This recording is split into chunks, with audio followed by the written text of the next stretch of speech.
Hey everybody, welcome back. This is Dr. Jeff Anzalone. I've got a special guest today that I've personally been following for a long time on Twitter. I'm not a big Twitter guy, but he's actually gotten me on there, Mr. Nick Huber. So Nick, appreciate you being on with us today. Dr. Jeff, thanks for having me. Thanks for all the great interactions that we've had on Twitter together, and I hope you're enjoying it over there. Absolutely, and one of the I guess original ways that I found you was last year I got into self storage. And before it was apartments, and then, now with that has pulled back a lot just with interest rates and that sort of thing. I connected with a couple people. We started doing some syndications with self storage. I learned a lot, but during my research, doing articles, videos, came across you. And I think maybe one of the things that resonated between you and I was I used to have a business like you had back when you were younger. I used to cut grass. And, you know, high school, college, before I went to dental school, I look back and I look at all the things that taught me, how to sell, marketing, run your own business. But, back then I'm a kid, cutting grass. So, for those out there that don't know much about you, tell us a little bit how you got started with that, and then we'll kind of move on hmm into some other things. Absolutely, yeah. I think entrepreneurship is one of those things that you can learn it one of two ways. You can hang around a dinner table with parents or relatives that are in business, and you can kind of pick things up and be motivated to go into entrepreneurship that way. Or you can, in today's day and age, you can kind of interact with folks on social media that are into it, and you can learn through YouTube or Twitter or wherever it is. Mine was a father who wasn't necessarily an entrepreneur himself. He did run a small business when he was, um, earlier in his career, but he for the most part had uh, just a lot of energy and charisma, and he got me excited about mowing lawns when I was fifth grade, sixth grade, and um, ended up you know making a couple hires, and by the time I was in high school, had a pretty big book of business, and I had gotten used to um, some of the things like billing and sales and chasing customers and making hires, and went to college and didn't really consider myself an entrepreneur. Didn't take all the entrepreneurship classes or read all the books. I just kind of was an opportunist, and then right before graduation, I started a moving and storage company. We were doing pickup and delivery storage, just running around hustling. And 5 years later, that was a pretty large business, and we had six full-time employees and a couple hundred part-time employees operating in 12 states and at 25 colleges, and just learned a lot about business in that time. And then by the time 2015 came around, this was about 5 years after we'd started that company and grown it, we had some cash in the bank account, and built a self-storage facility from the ground up. And that was a stressful experience, another learning experience, and it went well. A couple of years later, it's worth quite a bit more than what we paid to build it. And then um, fast forward a couple of years later, we had bought a couple more properties, and 2021 we bought $50 million worth of storage, and today we own 63 properties, and we have a team of 45. And I've done some other entrepreneurial endeavors, started some other businesses, invested in some businesses, and here I am today. That's pretty impressive for somebody. When I'm sure I'm quite a bit older than you, and back when I was going to school, really the only thing that we were told back then, if you want to make a lot of money, you had to go to school a long time and get like a specialized degree, you know. hmm And for me, that was 12 years after high school. And then I see some of hmm these people right now getting out, and some may or may not have a college degree, making 10 times what I make. So it's definitely has changed. So go back a little bit about entrepreneurship. And I know you have kids. I know a lot of people that are listening or watching this have kids. So knowing what you know now, what are some of the things that you're going to teach your kids about entrepreneurship and school and that sort of thing as they get older? Yeah, I was lucky enough to go to an Ivy League school, and I ran track and field there. I wasn't smart enough to get in by studying. I was smart. I was a runner. So I went to that college and met a lot of really driven people, and lawyers, doctors, and so on. And I think it's a, it was definitely a blessing for me in my life and getting that experience going to that college. But I knew that I wanted to kind of make my own way and figure out entrepreneurship and business and just chose the other direction. But I don't think there's not really a wrong way to do it. It's just what you want to do. And I have a ton of respect for people who are out there changing people's lives in the medical field. Um, I think the schedule's pretty tough, and a lot of those people are stronger individuals than I am. So maybe I'm the lazy one.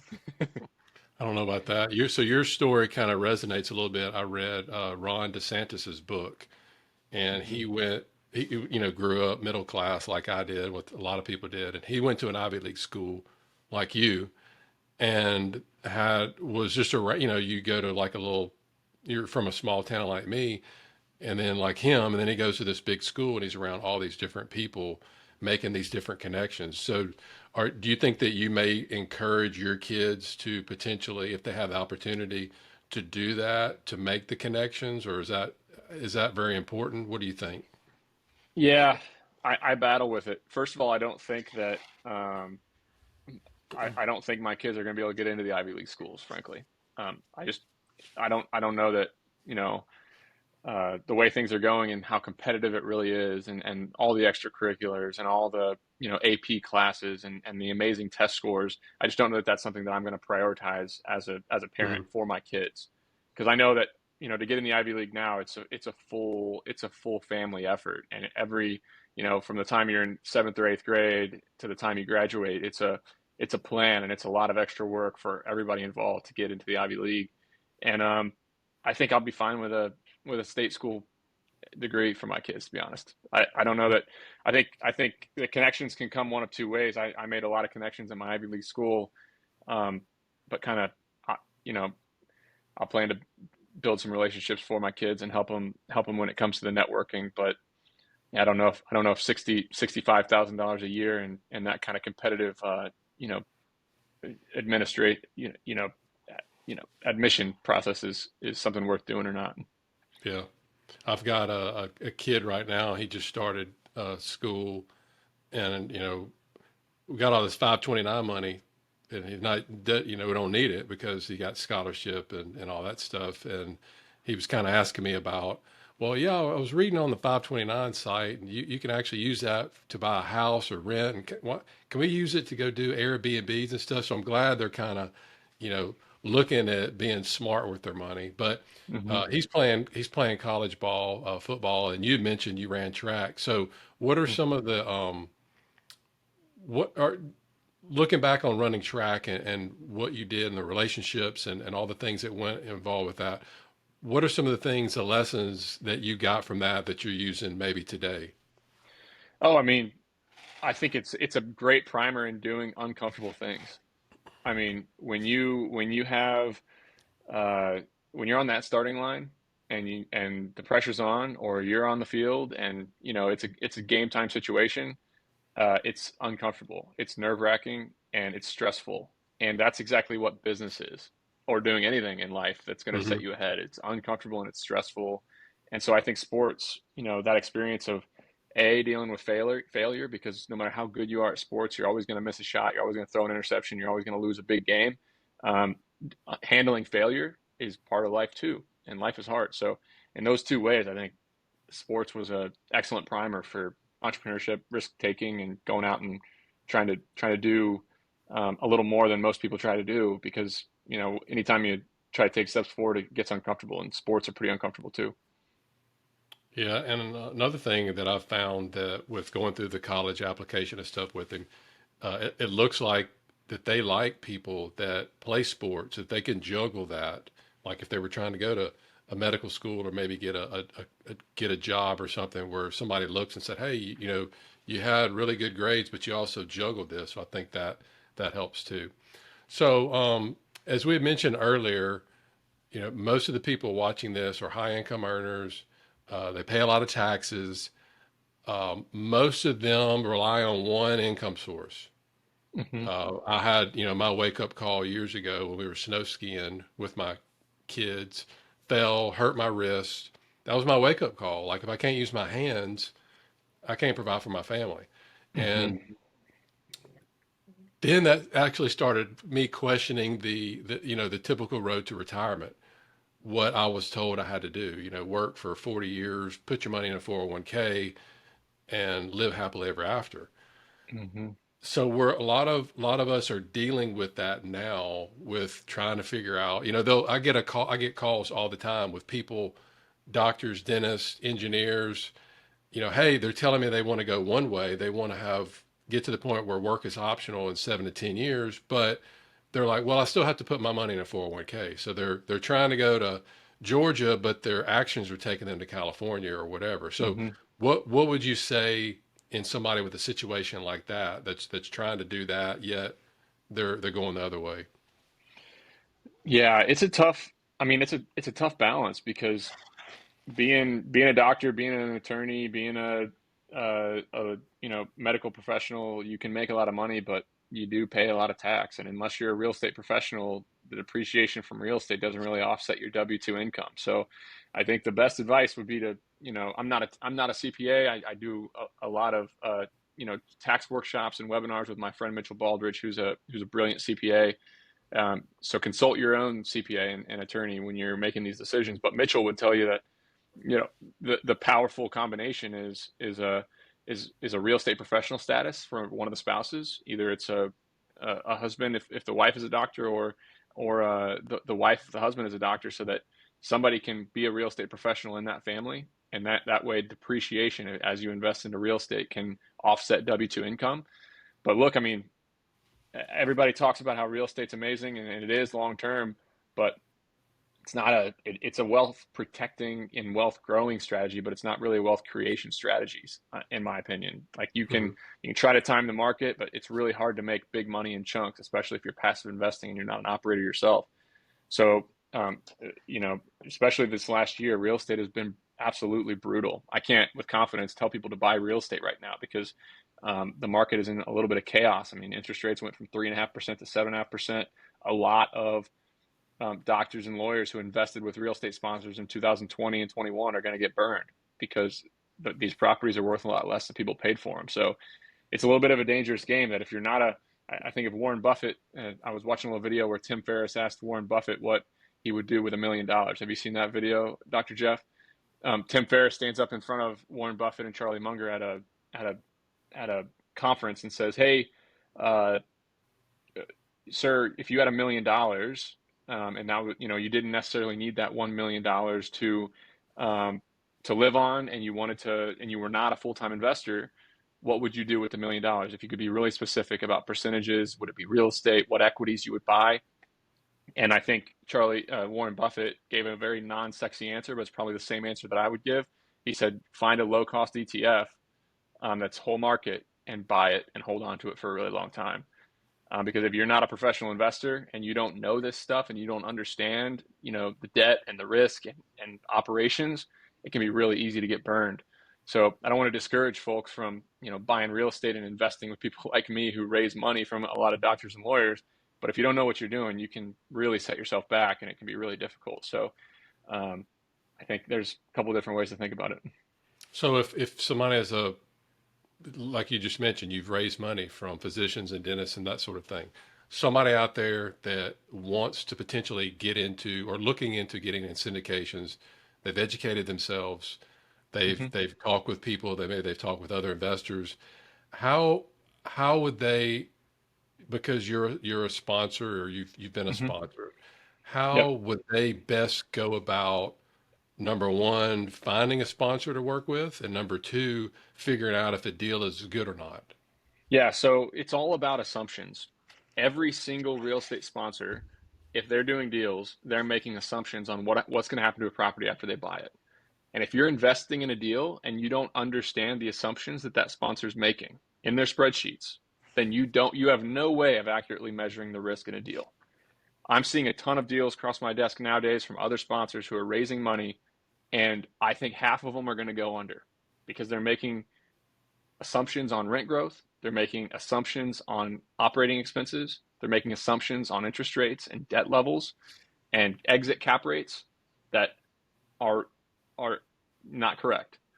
And if it just sounded just now, if it sounded like I was speaking Spanish and you don't know what an exit cap is or an expense ratio or a debt yield, then I would probably get an advisor to help you do this stuff because it's not easy. But yeah, if I'm going to invest with a sponsor, I'm looking at, hey, what's the equity percentage versus debt? What's the leverage? Is it 70% levered by a bank? That means more risk, or is it 40% levered by a bank, or is there no bank leverage, or is it all cash deal? Um, what are the operating expense ratios that they're projecting? Meaning, $1 million in revenue, what percentage of that's going to be expenses? We see self-storage operators project 25% expense ratios when that's just not true. You can't operate self-storage on 25% expense ratios. It's going to cost closer to 38, 40%. We're operating right now 1.9 million square feet, and we spend 39% of our revenue on covering our costs across that portfolio. Then you got uh, debt projections going forward. What are they projecting that they're going to sell the property for? What cap rate? And is that cap rate a realistic cap rate? Because that's something that they can't control. You know, so a lot of people just look at the IRR. What are you going to do with my money? How what's it going to happen at exit? But if you don't understand the operations of real estate, it's really, really hard to properly vet a sponsor. And I'll tell you, those things that I just said, like exit cap, interest rates, leverage amounts, you won't even find it on most deal decks. You have to ask the sponsors. So it's really, really hard to do. And how would somebody go about finding a couple of sponsors to even look at or to work with? What are your recommendations? In your town, you can ask around, ask other wealthy people who they invest with, how long have they invested with them, what the returns have been. There's a lot of people doing deals on Twitter that you can find, and you can DM them, and you can get on Zoom calls with them. But again, if you don't know somebody and you're gonna wire them 50 grand or 100 grand or 200 grand to do a deal, um, you better be able to vet the deal yourself and ask the right questions. So sometimes going to a wealth manager and asking wealth management offices, hey, do you all recommend sponsors? Do you have real estate providers? Most of them will say no because there's just so much risk involved in this, and they want to be the last thing they want to do is advise somebody to go with a sponsor, and the sponsor goes belly up. Hmm. But yeah, so it's a networking game. I can't. There's not a website database that I trust well enough to tell people to go to find places to invest. Yeah, the I started back when crowdfunding was popular, and that's how I got started. Hmm. And did a couple little debt deals, little small deals, $1,000, $5,000. So I thought I would go big time. My first equity deal, 50 grand, Tulsa, Oklahoma, apartment complex, and I mean, literally, I didn't know. I mean, it was totally my fault. I didn't know what I was doing. I was just looking at pictures, looking at what they were telling me, like, oh yeah, that looks pretty good. The Realty Shares, who that was the website, they've gone under. Hmm. They, said they vet all of these people. They're highly vetted. Little did I know, then they didn't disclose that there was a high crime area. People are getting shot up. Everybody's moving out. So this sponsor comes in there, gets a building really cheap because it's a bad neighborhood. I didn't know that. Thinking they're going to throw all this money in, and all these people are going to come back to rent, which he didn't. He goes belly up. He loses all the money. Every investor loses their money, including me, Hmm. 50 grand. Yeah, I'm sorry to hear that. But it was the best That. thing because it made me realize I didn't have a clue basically what you were just saying. If you don't know what's going on, looking back, I didn't even know cap rate. Is that something you put on your head? I didn't know nothing like that.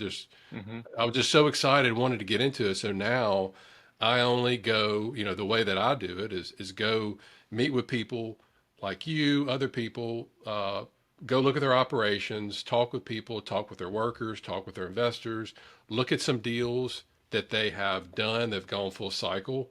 What did they Hmm. project? Hey, we projected this, and this is what we came up with on these deals. And that, I get as involved as I can without getting on the team, and then I present those deals to people, and I always tell people I'm not perfect. I mean, I make mistakes. The sponsor isn't perfect, but I'm trying to do everything that I can because I'm investing for me and my family. Hmm. And as you know, there's so many shysters out there. For doctor, we have the big S on our chest, sucker, because we get scammed and suckered all the Hmm. time. But the Yeah. thing is, we can recoup it. If we lose 50 grand, most of the time we recoup it. It hurts, but that's the thing. Like you said, if you're not doing, if you don't know what things are doing or really work with somebody you trust, that's it. Wouldn't you It's not, agree?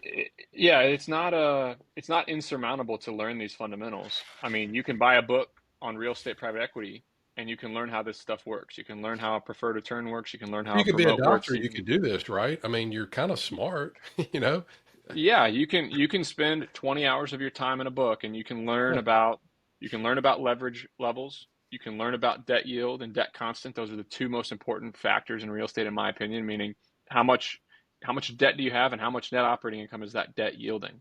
How much profit is that debt, is covering that debt? And most deals under 10%, you know that if interest rates go to 8 or 9%, they're going to be totally underwater, totally underwater. And what's the LTV? What's the leverage of the total value of the property? How much debt are you raising? Most times sponsors can't raise a ton of cash, so they're using more bank debt. The more bank debt, the riskier the deal is. And if you understand the key fundamentals around debt and leverage and net operating income and the expense assumptions and the cap rate assumptions that people are making, you can just keep yourself out of trouble. Now, can you vet sponsors that way? Can you tell who's trustworthy, who's a good operator?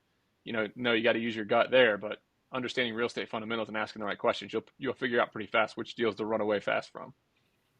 For the deals that you've done personally, that you've hmm sponsored, and the ones that you do moving forward, do you have like a certain amount? Of course, if you can do all cash, I know sometimes you'll do that, but is there like a minimum, like you won't go over certain amount of bank leverage, or what's your thoughts about that? Well, so first of all, the deals have gotten more expensive over the past 2 years or 3 years. So the same amount of income is going to cost you more to buy it. The cap rates have compressed, and debt has gotten more expensive. So those Hmm. two things have happened at the same time over the past 2 years, 3 years.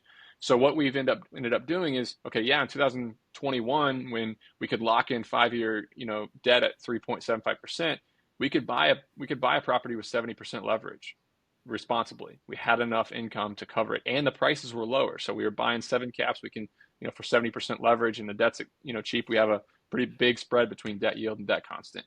But as things have progressed, the debt has gotten more expensive and the values have went up. So we've actually went from 70 to 60% leverage to 50% leverage. In the last three deals we've done, we've bought all cash. We have not used bank debt. Now, that hurts yield. That hurts IRR. The more Hmm. equity you raise, that's not bank debt that you just got to pay interest on, that you got to get a chunk of the upside, that hurts the yield for the investor. So if you're looking to maximize what's called internal rate of return, IRR, is the total interest rate on your money, your total return on the deal as a percentage of the amount you invest per year. Um, these deals are not going to look good. Like we're raising money and sending out deals right now that have a 9 or 10% IRR because they're all cash deals. But it's all, people think real estate is just simply a return game. And in my opinion, it's a risk adjusted return game. And that's where people get it all wrong. Like if you can generate this return for me, that's great. But what risk am I taking to get that return? A deal with more bank debt has a lot more risk than a deal without as much bank debt. And so the yield, the return drops, but the risk drops as well. So the risk adjusted return can sometimes be better on a deal with less leverage. So yeah, the deals that we're sending out now don't the return profiles don't look that great because we're raising more equity and using less bank debt. So the IRR, and for people that don't know, that basically takes into consideration the time value of money. Is that correct? Mm. That's right. People. It's an annualized return on your money. So if you give me $100,000 and it's a 2 year deal and you make $50,000 of profit, that's a 25% IRR. Got it. 25% per year. 25 grand first year, 25 grand second year. Okay. And you talked a little bit earlier about, and this setup happens a lot. You've got a high income earner, you got a physician, a dentist, and you may have a non-working spouse or part-time working spouse. And you talk about real estate professional, and you and I know about that a lot, but you kind of glanced over it a little bit. So for hmm those so those out there, and I'm seeing this more and more come up about, let's take a physician. They got a high, let's say their accountant says, hey, you're going to owe 300 grand this year in taxes. And maybe they're considering getting a house in their town to do Airbnb.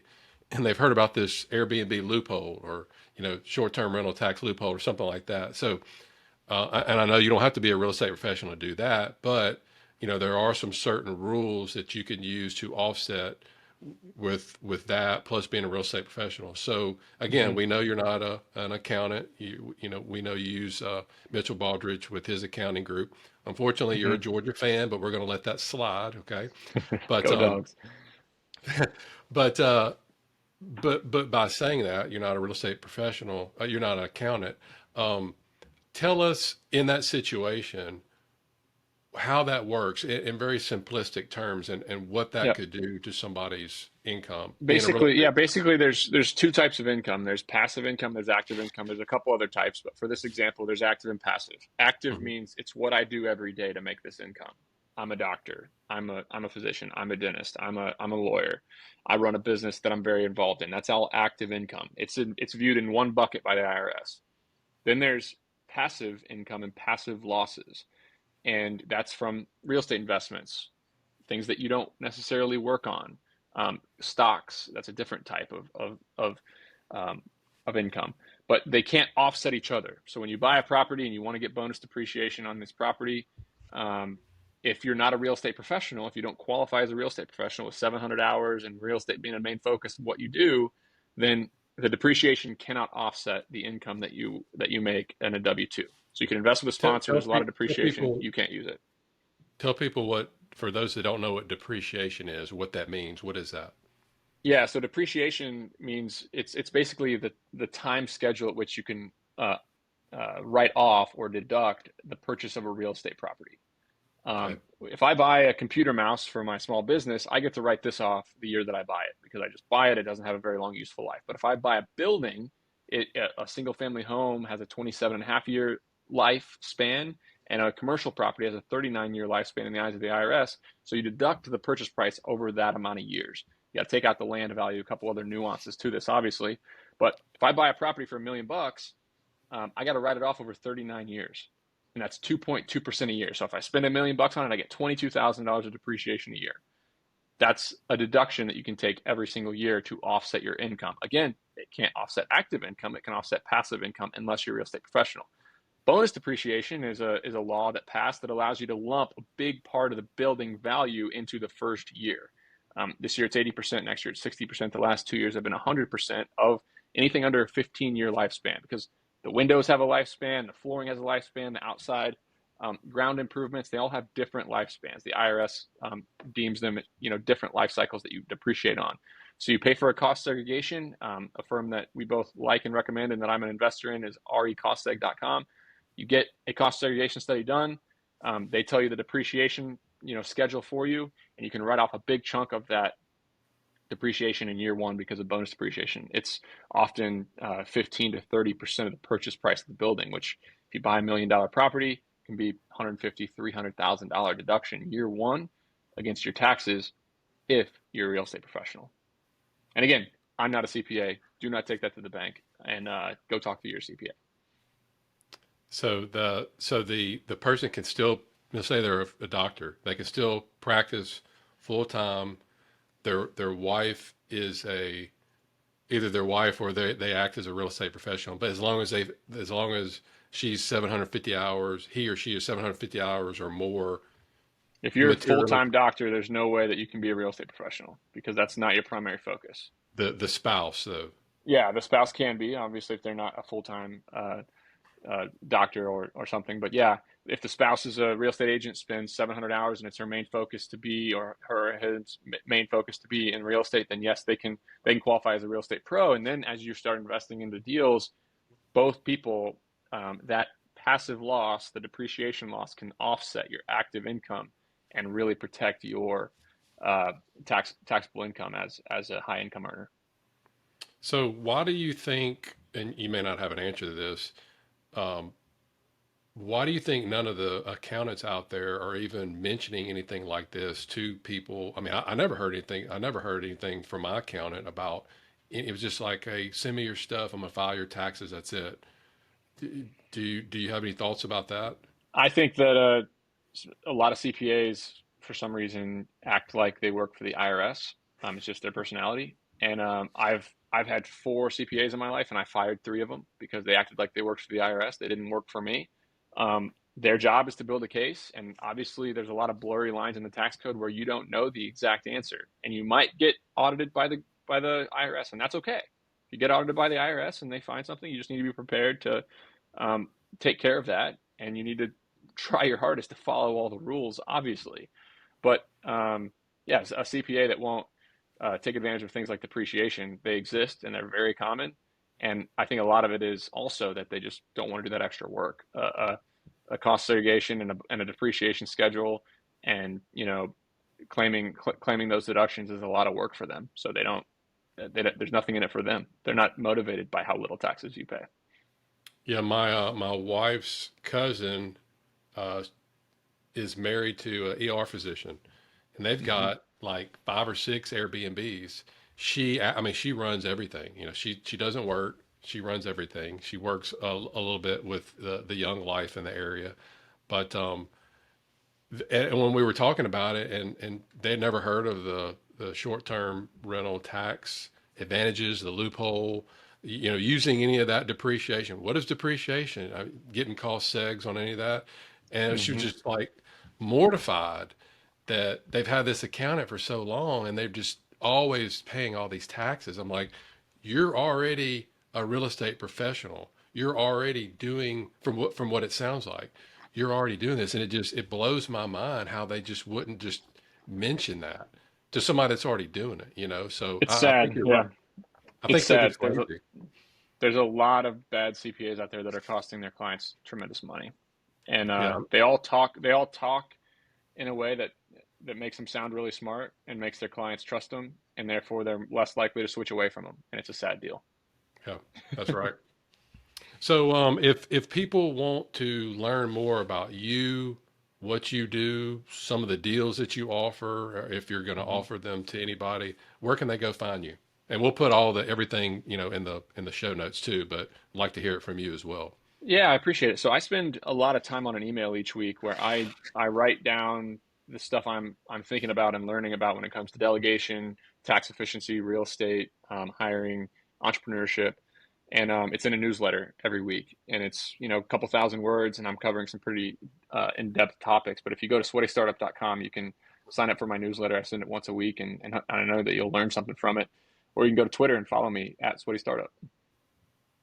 Yeah, and what's really the I love Nick's stuff, but what's really crazy is, and again I'm a newbie to Twitter, but man, people will say some nasty things on Twitter. I mean, it's like Yeah, it's I part of mean, the game. I mean, if you're gonna be anybody notable, and you're gonna be part of social media, you learn pretty quick that a giant chunk of the population does not like to see people succeed because it makes them feel worse about themselves, and they get jealous and downright mean. And so you see a lot of nasty people on the internet. It's just part of the game. But I also meet a lot of incredible people and make friends like you, and um, so it's worth it for me. well, I don't know what post you had. It wasn't that long ago, but you literally reposted some of the comments you got, and I was just like, this is I mean, this should be like X-rated, and it's just like Hmm. it's insane that. But the thing is, and this is what I got to teach my kids. That's society, and you're right. Hmm. Just like a crab bucket, or in Louisiana, a crawfish Hmm. bucket. When that crab or crawfish trying to get out, they're all pulling them down. Yep. Yep. You There's a know, lot of communities and societies like that where somebody starts to win, and their friends and family just latch on and pull them right back down into the poverty or whatever it might be. And society's no different. So if you can just cut those people out of your life and not give a crap about what they think, things get a lot better. that's true. Well, Nick, thanks again. I know you're a busy guy, so I appreciate it. Again, guys, we'll put all the links. Everything will be in the show notes, so you can check it out. Make sure you sign up for his newsletter and start following him on Twitter. Good stuff. Thanks again, Nick. Dr. Jeff, thanks for having me.